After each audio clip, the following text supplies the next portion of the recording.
माँ बाप ने नाम रखा निशा, लेकिन राम नाम की उसने ऐसी अलग जगाई कि दुनिया ने उसे साध्वी रितंबरा के नाम से जाना।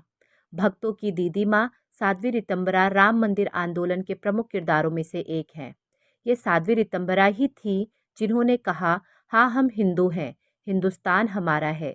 जिनमें खुलकर यह कहने का साहस था, महाकाल बनकर दुश्मन से टकराएंगे, जहाँ बनी है मस्जिद मंदिर वही बनाएंगे। तो आइए जानते हैं साध्वी रितंबरा के बारे में कुछ रोचक बातें। उससे पहले यदि आप चैनल पे नए हैं तो चैनल को सब्सक्राइब करना ना भूलें और बेल आइकन को प्रेस कर दें, जिससे लेटेस्ट वीडियो की जानकारी आप तक पहुंचती रहे। रितंबरा अपने भाषणों में हिंदुओं को जाति का भेदभाव भूलकर एक होने का आह्वान करती रही हैं।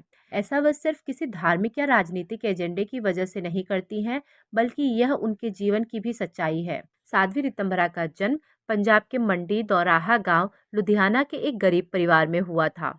मीडिया रिपोर्ट्स में बताया गया है कि रितंबरा के परिवार का ताल्लुक निचली समझी जाने वाली एक जाति से है। मीडिया रिपोर्ट्स की एक मैगजीन में 31 मई 1995 के एडिशन में रितंबरा की एक स्टोरी आई थी, जिसमें बताया गया है कि पहले उनका नाम निशा था। किशोरी निशा को उनकी मां ने दो किराएदार लड़कों के साथ अधिक मित्रवत होने के कारण दो थप्पड़ जड़ दिए थे। मां की मार से गुस्साई निशा ने अपना बैग पैक किया और मध्य वर्गीय हलवाई परिवार को छोड़ दिया। घर छोड़ने के बाद रितंबरा हरिद्वार चली गई थी। मनोविश्लेषक सुधीर कक्कड़ ने अपनी किताब द कलर्स ऑफ वायलेंस में रितंबरा के घर छोड़ने के बारे में लिखा है कि कक्कड़ के मुताबिक रितंबरा 16 साल की उम्र में ही हिंदू पुनरुत्थान के लिए काम कर रहे कई स्वामी परमानंद के प्रभाव में आ गई थी। उन्हें परमानंद के प्रवचन सुनकर एक आध्यात्मिक अनुभव हुआ था। घर छोड़ने के बाद रितंबरा हरिद्वार स्थित स्वामी परमानंद के आश्रम में ही रही और उनकी शिष्या बन गई। स्वामी परमानंद के साथ भारत भ्रमण के दौरान ही उन्होंने भाषण देने का कौशल सीखा। तेजक भाषण में निपुण रितंबरा जल्द ही विश्व हिंदू परिषद में सक्रिय हो गई। बीएचपी में उन्हें मंदिर आंदोलन के दौरान अपना प्रवक्ता बना दिया था। मंदिर आंदोलन के दौरान जिस एक आवाज को सबसे ज्यादा सुना गया था, वह रितंबरा की ही आवाज थी।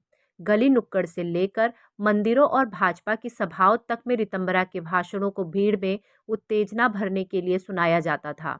एक वक्त तो ऐसा आ गया था जब रितंबरा के भड़काऊ संदेश वाले भाषणों के ऑडियो टेप बनाकर एक एक रुपए में बेचे जाते थे। राम जन्मभूमि को वापस पाने का साध्वी रितंबरा का संघर्ष आसान नहीं था। उन्हें नीचा दिखाने की तमाम कोशिशें तत्कालीन सरकारों ने की थी। मुस्लिम तुष्टीकरण की मसीहा इन सरकारों ने इस तरीके का माहौल बनाया था जैसे वह साध्वी न होकर कोई आतंकी हो। 5 अगस्त को अयोध्या में भव्य राम मंदिर के पूजन से पहले एक इंटरव्यू में उन्होंने आंदोलन से जुड़ी यादें ताजा की थी। साध्वी रितंबरा ने बताया था कि उन्होंने सरयू का जल हाथ में लेकर राम मंदिर का निर्माण का संकल्प लिया था। अब अयोध्या में 5 तारीख को इतिहास रचने जा रहा है। उन पलों का साक्षी बनना अपने आप में गौरव की बात है। वे कहती हैं, मेरी तरुणाई श्री राम जन्मभूमि को अर्पित हुई, इसका अगाध सुख है। वे कहती हैं, राम मंदिर आंदोलन के लिए प्राण गंवाने वाले और जिन्होंने इस आंदोलन का नेतृत्व किया, उनकी बस एक ही चाहत थी कि रामलला हमारे मंदिर में विराजमान हो। उनका संकल्प अब पूरा होने जा रहा है। 491 वर्षों तक श्री राम जन्मभूमि पर भव्य मंदिर के निर्माण का स्वप्न संजोए जिन लाखों राम भक्तों ने संघर्ष करते हुए अपना बलिदान दिया, ये दिन उनकी आत्मिक शांति को समर्पित है। राम मंदिर आंदोलन के समय की बातों का जिक्र करते हुए साध्वी रितंबरा बताती हैं कि कुछ लोगों ने उनका इस्तेमाल करने की भी कोशिश की थी। आंदोलन के समय एयरपोर्ट पर लोग मुझे आतंकवादी के रूप में देखते थे। 10 घंटे मुझे बैठाया जाता था, मेरी चेकिंग की जाती थी, लेकिन मुझे पता था कि मैंने कोई अपराध नहीं किया था। उन्होंने बताया कि पुलिस से बचने के लिए वे उस समय भेष बदलकर यात्रा करती थी। उस समय का दौर ऐसा था कि उन्हें खेतों, स्टेशनों, भिखारियों के बीच कितनी रातें भूखे प्यासे काटनी पड़ती थी। कई बार तो वे अनजान लोगों के घर भी आश्रय लेने को मजबूर हुई। पुलिस के डर से लोग उन्हें अपने घरों में भी ठहराने से डरने लगे थे। अयोध्या के राम मंदिर का निर्माण कार्य तेजी से चल रहा है।